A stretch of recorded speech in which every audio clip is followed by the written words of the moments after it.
Hey everyone! This video is about the creation process of one of my Art Nouveau inspired watercolor paintings that I painted a while ago. I created a series of 7 watercolor and color pencil paintings inspired by the Art Nouveau style. This was an experiment for me and I spent way too much time developing the artworks that I should have, but it was an exciting experience and I really love how all of them turned out. I called this series Les Dames de l'Art Nouveau, and for each of these ladies I picked a name that was popular in the Victorian era. The name of this beauty is Blanche. When I create my more illustrative pieces, I start with a drawing on a separate sheet of paper first. Because I have to work on the composition, on the decorative elements, on the figure and the details and so on, I have to erase so much until I'm finally happy with my drawing, that by the time my drawing is finished, I would have completely destroyed my watercolor paper. So for my preliminary sketch,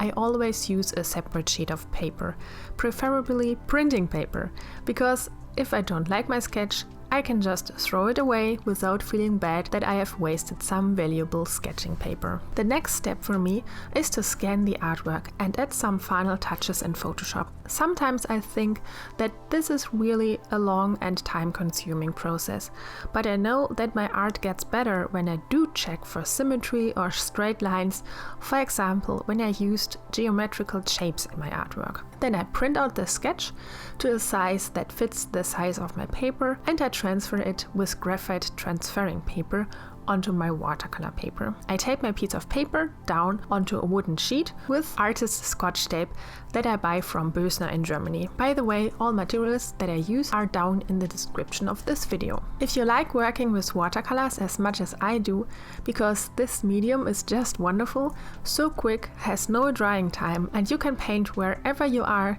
then you might also enjoy my step-by-step watercolor tutorials on Patreon. They are easy for beginners and intermediate artists, cover different techniques and overall help you understand the medium better. They help you be less frustrated and avoid mistakes that often happen with this beautiful but rather unforgiving medium. Join me on Patreon at only $5 per month and, like Netflix, get access to a large library of painting videos that you can watch and download anytime. On my website you get an overview of all my tutorials so that you can pick and choose what you want to watch now. I also have a plethora of exciting things and goodies for you that you can get as a patron, like unique art surprises sent to your doorsteps every month, fine art prints, original watercolor illustrations, art challenges, live streams and so much more. Go to patreon.com/Lioba Brückner and become my patron now. So back to the painting. After having transferred the sketch onto my watercolor paper, I could finally start the painting process. For this painting I planned a warm color palette. I usually never do those little color combs that you see other artists are doing, and to be honest, I really should have done that. Fortunately, with this painting I didn't mess up the color palette, but it happened a couple of times with other artworks. So that is something for my New Year's resolutions for sure. I started by filling in the skin area of her face and some other areas of the painting that I thought could need a similar warm orange tone. Then I continued with her hair and decided to choose a beautiful warm brown tone, almost like a chestnut red. After that, I filled in the intricate pattern on her outfit. To develop the designs of her gown, I researched Art Nouveau patterns and of course I looked up Alphonse Murat's paintings. This way I could incorporate some of the design elements and ornamentation without having to make them up. It's always useful to get references for things that you don't usually or only rarely draw. Then, as a second step, I added shadows in her clothing. In hindsight, I think it would have made more sense to first fill out everything with color before adding shadows and working on the values. It is important to establish a general color palette and value study beforehand, as opposed to in the middle of the painting process and as you go. Sometimes I have happy accidents and I create beautiful pieces with experimentation, but oftentimes I ruin my artworks because I haven't planned them thoroughly enough. Now looking back at this footage, I am very motivated and excited to put even more work into planning my next artworks because I know it's worth it. Of course, it is super time consuming, but the reward in the end, to have a really outstanding piece of work, is what I find very exciting. Nevertheless, this piece turned out pretty, but many things could have gone wrong with this kind of process.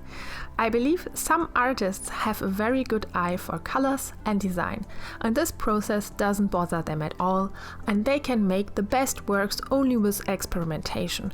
So it really depends what type of creative person you are. For me, I have to do things over and over again in order to really understand them, and planning really helps me out. But that's just me. Anyway, back to the creation process. I continued working on the ornamentation of her dress and the shadows and tried to bring everything together. I more or less picked colors randomly as I go, because I wasn't really happy with how the whole piece of fabric looked like. I first decided to give every element of the pattern a dark contour and then a white contour with a gel pen. And then I decided to add an over-the-top detailed fish scale pattern on some parts of her dress as well. This is what I mean when I didn't have planned out my painting in advance. I have to come up with solutions to make it look better. Then, after I was finally satisfied with her dress, I continued working on the face of my figure. First, I added some shadows on her forehead and under the hair strands, her eyes and the borders of her face. Then I filled in her lips and the shadows under her chin. I continued with a blush on her cheeks, which I find most difficult to render in a smooth way. I always get some blotches here and there. This time I think the spots were minor and it rather enhanced the watercolor feel. I worked on her eyes, the lips, eyebrows and the remaining features of her face until I was happy with how it looked. Then I proceeded with building up the layers of shadows in her hairstyle. For some reason, I luckily picked blue for the shadow tones and it turned out so beautiful. I really enjoyed this color combination. As a final step, I added white highlights with my gel pen. Then I filled in the background with turquoises, purples and pinks. At that point in the painting, I finally noticed that filling in all the local colors don't really work very well, unless you are a design genius. So I picked one base color for the background and filled everything in with a light turquoise tone before adding shadows and building up to darker color values. This decision definitely helped the painting and gave everything a uniform look. Then for the shadows, I picked a light purple tone that matches the purple of her gown, which helped to bring everything together as well. For the flowers in her hair, I picked the same orange tone that I used for the pattern in her dress. So in the end, the color palette matched well and has this pretty contrast between the warm oranges and the cool greens and blues. To finish the painting, I added contours around some elements of my composition. But to be honest, I also like the previous version too. In future illustrations, I will probably think more about where to add contours and where not. I also wasn't 100% sure about how long her neck should be, because she should have those doll proportions that I really enjoy, so I decided for a long neck, but this is definitely a matter of taste and different for everyone. So that's it for today's video, and I hope you enjoyed watching the process of Blanche. If you liked the video, don't forget to give it a thumbs up, leave a comment and subscribe to my channel. See you on the next one. Bye!